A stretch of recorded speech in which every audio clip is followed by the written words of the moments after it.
अतिशय संत महंत जी मंडळी आहेत, हे रामकथेचं महत्त्व इतकं आहे की आजही ती ज्या 5000 वर्षापूर्वीची कथा होऊन गेली ती 2025 सालीसुद्धा तितकीच आवश्यकता आहे. कारण त्याच्यातली जी सगळी कथानकं आहेत त्याच्यामधली जी बंधू, भार्या, पिता अशा प्रकारची जी नाती आहेत त्या नात्यांचं महत्त्व इतकं आहे की रामकथा कितीही वेळा सांगितली, कृष्णकथा कितीही वेळा सांगितली तर ती आजही तितकीच गोड आहे. आणि शेवटी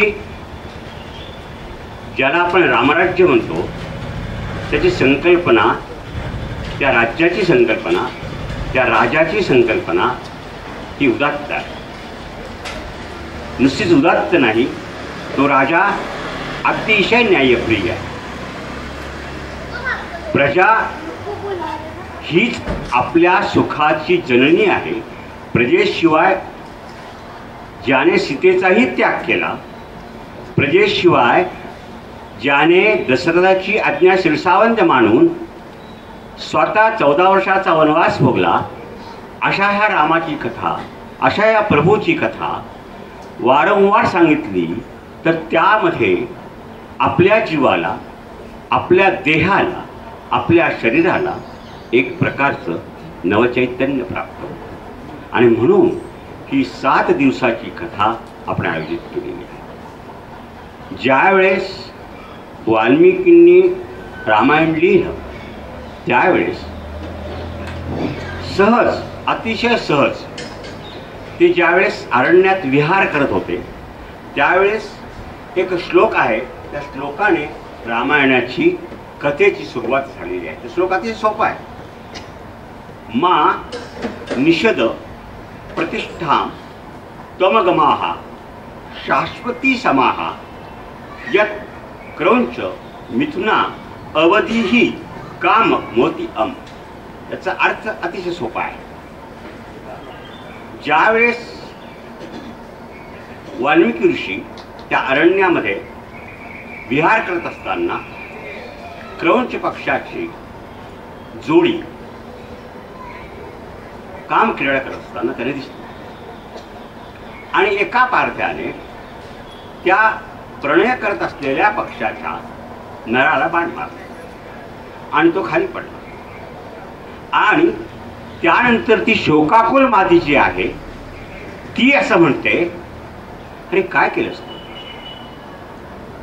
मग त्यानंतर जे दृश्य पाहिलं तर ते वाल्मिकींनी इतकं कठोर झालं की ते म्हटले की यांना आता अशा प्रकारचा शाप दिला पाहिजे की याच्यातून अशा प्रकारच्या कामक्रीडेमध्ये असलेल्या नराचा वध करणाऱ्यांना आता क्षमा नाही. आणि त्याच्यातून त्यांना रामायणाची कल्पना सुचली, रामायणाची कथा सुचली. आणि ती सुचली ती गेय आहे. आणि ती गेय झाल्यानंतर पुराण असं सांगतंय की त्यावेळेस प्रत्यक्ष ब्रह्मदेव त्या ठिकाणी अवतीर्ण झाले आणि वाल्मिकींना सांगितलं, वाल्मिकी आपल्याला प्रभू विष्णूचा जो अवतार आहे रामाचा, त्या अवताराची कथा कदाचित यापुढेही होईल, या आधीही होईल किंवा या नंतरही होईल. जशी होईल तशी तुमच्याकडून ती वदवली जाईल आणि त्याप्रमाणे तुम्ही एक कथा रामायणाची संपूर्ण लिहा. नारद ऋषींना मी तसं सांगतो. आणि मग नारदाने वाल्मिकी ऋषींना संपूर्ण कथा जी आहे ती आधी पूर्ण सांगितली. आणि मग वाल्मिकी ऋषींनी ह्या गीत रामायणाची सुरुवात केली. वाल्मिकी रामायणाची सुरुवात करताना जी पदं आहेत ती वेगळी आहेत, ती सगळी संस्कृत पदं आहेत. परंतु आपल्याला या ठिकाणी रामायणाची कथा सुरुवात करताना जे पद घ्यायचं आहे ते पद नेहमी ज्या पदाने सुरुवात होते ते पद लवकुश रामायण गाती हे आहे.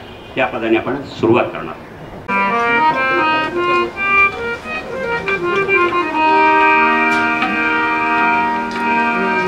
श्री राम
उठले राघव सोडून आसन उठले राघव उठले राघव तुझी कवळी अपुले शैशव अपुले शैशव तुझी कवळी अपुले शैशव अपुले शैशव पुत्र भेटिता भले महोत्सव पुत्र भेटिता भले महोत्सव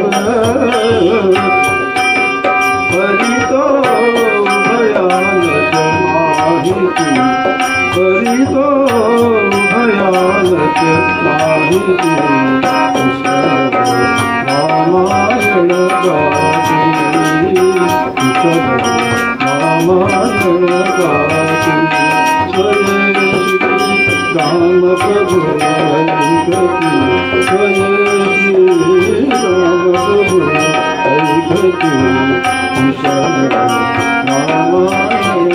गाती रामायण गाती रामायण